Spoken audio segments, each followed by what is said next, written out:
دوسرا آپ کو بتائیں کہ سوشل میڈیا ٹیم کو کس طرح سے استعمال کیا جاتا ہے یا کیا گیا یا اسد عمر کے معاملے میں کوشش کی گئی۔ اصل میں پارٹی کے دو چیزیں ہوتی ہیں، ایک ہوتی ہے پارٹی کا جو گراؤنڈ ورک ہوتا ہے، وہ گراؤنڈ پہ اس کو مستحکم کرتے ہیں، لوگوں اس سے ساتھ جوڑتے ہیں، جبکہ سوشل میڈیا ٹیم کا یہ کام ہوتا ہے کہ وہ لوگوں کا ذہن بدلتے ہیں۔ جیسے ہم اپوزیشن میں تھے تو ہم لوگوں کو بتاتے تھے کہ یہ جو حکومت ہے یہ اس طرح سے غلط کام کر رہی ہے، یہ اس طرح سے کرپٹ ہے، یہاں پہ کرپشن کر رہی ہے، یہاں پہ ایسے کر رہے ہیں۔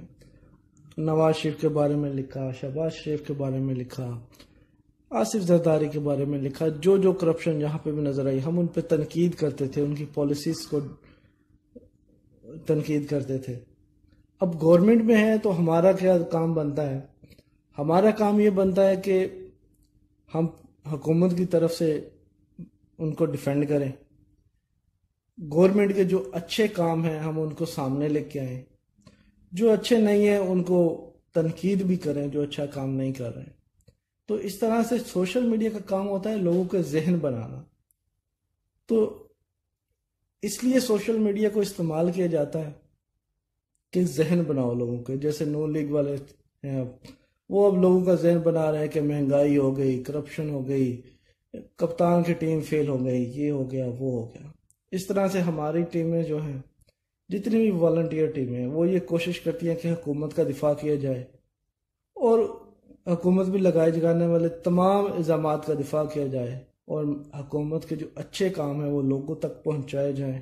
لوگوں کو بتایا جائے کہ ہم اس طرح سے اچھا کام کر رہے ہیں، گورنمنٹ یہ اچھا کام کر رہی ہے، ایسے ہو جائے گا ایسے ہو جائے گا، یہ ہمارا پلان ہے۔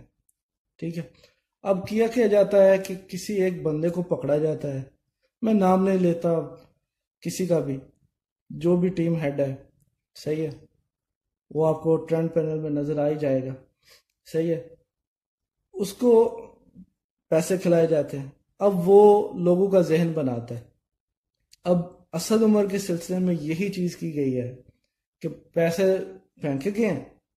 اور انہیں کہا گیا کہ اسد عمر کو گندا کرنا ہے، اور باقی پیچھے جو بھی چیزیں ہیں اور بھی ہیں، اس سے پہلے کیا کیا گیا وہ اور باتیں ہیں، وہ سب آپ چھوڑ دیں۔ آپ فی الحال اس لیے دیکھیں کہ یہ کتنی گناؤنی گیم کھیلی جا رہی ہے اسد عمر کے خلاف، اور اسد عمر کو عمران خان سے دور کرنے کی کوشش کی جا رہی ہے، لیکن انشاءاللہ اسد عمر واپس آئیں گے۔ عمران خان نے ان سے 2-3 بار رابطہ کیا ہے اور انہیں منانے کی کوشش کی ہے، وہ راضی ہے الحمدللہ، لیکن فی الحال وہ کہہ رہے کہ میں 8-9 مہینے کی محنت سے تھک گیا ہوں، تھوڑا ریلیکس ہوں گے، انشاءاللہ آپ کو 2 سے 3 ماہ میں اسد عمر واپس عمران خان کے ساتھ نظر آئیں گے۔ ڈٹ کے کھڑے رہیں عمران خان کے لیے، اسد عمر کے لیے۔ اسد عمر اور عمران خان ایک ہی ہیں، یہ بات ذہن سے نکال لے کہ اسد عمر یہ کر رہا ہے وہ کر رہا ہے۔ اسد عمر بولتا بھی عمران خان کی مرضی سے ہے اور اس کے حق میں بولتا ہے، باقی اللہ خیر کرے گا، انشاءاللہ ہم بھی یہی ہیں، انصافی ماشاءاللہ سمجھدار ہیں سارے، اب وہ سب چیزوں کو لوگ سمجھتے ہیں۔ پہلے آسان ہوتا تھا کہ ہاں جی اوپر سے ایک بندے نے کہہ دیا کہ یہ کرو تو وہ سب شروع ہو جاتے تھے، نہیں الحمدللہ اب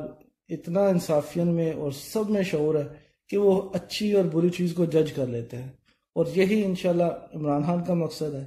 اور ہمارا مقصد ہے پاکستان کی بہتری، اس کے لیے ہم عمران خان کو سپورٹ کرتے ہیں، اور انشاءاللہ ہماری امید ہے کہ ایک دن آئے گا جب پاکستان پوری دنیا میں عزت اور شان سے کھڑا ہوگا، اور ہمارا ایمان ہے، ماننا ہے کہ عمران خان ہی وہ لیڈر ہے جو اس کو